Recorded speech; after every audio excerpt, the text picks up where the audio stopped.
Welcome back to another set versus set comparison. Today the Coruscant Guard Gunship and the ATT Walker will be put head to head to reveal which is the better prequel clone trooper set.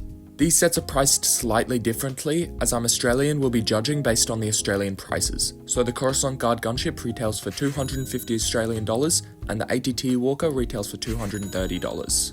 As always, there'll be 3 rounds with random categories, with a bonus round which is my own opinion. Each round will award a set with 1 point. The set with the most points at the end will be crowned as the superior LEGO Star Wars set. If there's a draw, there will be a sudden death round. The price of each set will be factored into each round, so the ATT has the price advantage. But before we get into the comparison, let's take a quick look at each set. There are more in-depth reviews for each set on my channel, so be sure to check those out. Be warned, my ATTE review is a little old. Starting with the Coruscant Guard Gunship, numbered 75354 for ages 9+, this set has 1,083 pieces, including 5 figures. That being Chancellor Palpatine, Padme Amidala, Commander Fox, and 2 Coruscant Guard troopers. The main build is a unique spin on a Republic gunship, just with a different colour scheme. This set is based off of the Clone Wars animated series, specifically from episodes in Season 6. Going head to head with the Coruscant Guard Gunship, we have the ATT Walker. Numbered 75337 for ages 9+, this set has 1,082 pieces, including 8 figures. Commander Cody, 3 212th Clone Troopers, a 212th Clone Gunner, and 3 battle droids. You could count the Spider Droid as a figure too. The main build is the 4th LEGO iteration of the classic all-terrain tactical enforcer. This set is based off of the Battle of Utapau, which takes place in Revenge of the Sith. Now into the comparison. For round 1, the category will be figures. Starting with the figure selection and amount, the ATT has 3 more figures, with arguably a better selection. The ATT is more army buildable, which is generally what you look for in a clone set. It includes an enemy for the clones to fight, that being the battle droids.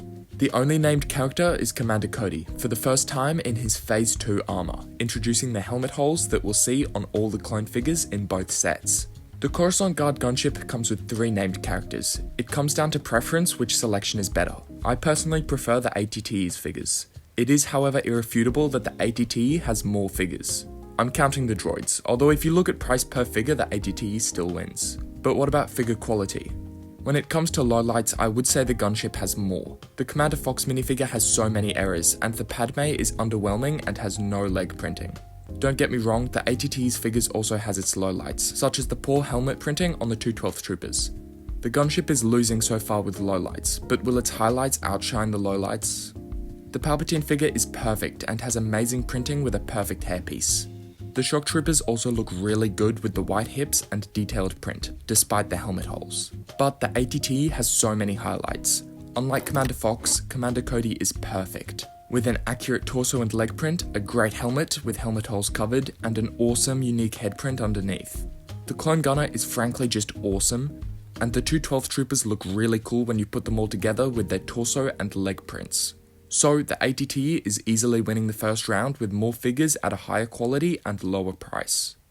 For the second category, we'll be taking a look at each set's future cost. The Gunship is a very unique version and something I can't see LEGO making for a long time, which definitely bumps up its future cost post-retirement. The ATT, however, is a standard version of what it depicts, and I can see LEGO revisiting this build in another 10 years or so once retired. A big factor for future cost is figures, so let's discuss that. They both include fan-favourite clone commanders, which will definitely play a part in future cost. The Shock Trooper comes in a cheaper battle pack, but the 212th only comes in difficult to find poly bags. For this reason, the 212th will probably be more valuable than the Shock Troopers in the future, unless they reappear in a cheap accessible set. Even though I'd say the Shock Trooper is a better figure. So the ATT's figures are better when looking at future cost. Because you can just buy the parts to a build online, figures make up a set's future cost. So despite the Coruscant Guard's unique build, the winner of this round will again be the ATTE. Barely. For the final random round, the category will be longevity. This category also kind of ties into future cost. The ATT has a broader appeal and has been on shelves longer, set to retire with the Coruscant Guard Gunship in mid-2025. The Gunship, while unique and attractive to Clone Wars fans, probably won't receive the amount of long-term popularity as the ATT due to its niche focus. The ATT is timeless, whereas the Coruscant Guard Gunship feels like a one-time thing, and definitely won't be made again for a long time, if not forever. For these reasons, the winner of this round will again be the ATTE. Even though the ATTE has already won, I will still give a point for the bonus round, my opinion. I feel like we didn't really delve into each build and their play features, so we'll take a look at each set's build before giving the point. The Gunship has 2 small cockpits for piloting clones, with an empty void underneath, which I decided to fill up with this custom speeder build. Behind this there's a big bay for figures. There is a handle, but this set can be picked up without it. The front has 2 bubble turrets and the back has 1 movable turret. There are 2 stud shooters mirrored on each wing. Overall, some decent play features. The ATT has cockpit space for 1 clone at the front along with 4 bubble turrets. At the top there's a turret which can seat 1 clone trooper, which can be lifted to reveal a front compartment with weapon racks and 2 removable seats for clone troopers, with a wrench on the side. The middle section has a handle to pick up the set with. Finally, at the back there are 2 bubble turrets. Moving these panels we have a plethora of seats. These aren't removable. A metal cup and fire extinguisher, control panel and space for 5 clones. Both builds are great, look aesthetically pleasing and are great alongside its figures. I really love the Gunship and think it's worth picking up, but I'm going to have to give the bonus round to the ATTE. To conclude, both sets aren't that bad. Sure, the ATTE absolutely destroyed the Coruscant Guard Gunship, but the Gunship is still an awesome set with an amazing looking build and above average figures. The ATTE just does it better, with more figures and a perfect build for a cheaper price. I'm glad I picked up both of these sets, and I could not recommend getting these sets more. Sure, previous Gunships were better, but this is the cheapest Gunship and ATTE you can buy at the moment. Thanks for watching until the end of the video. Now's the time to like and subscribe.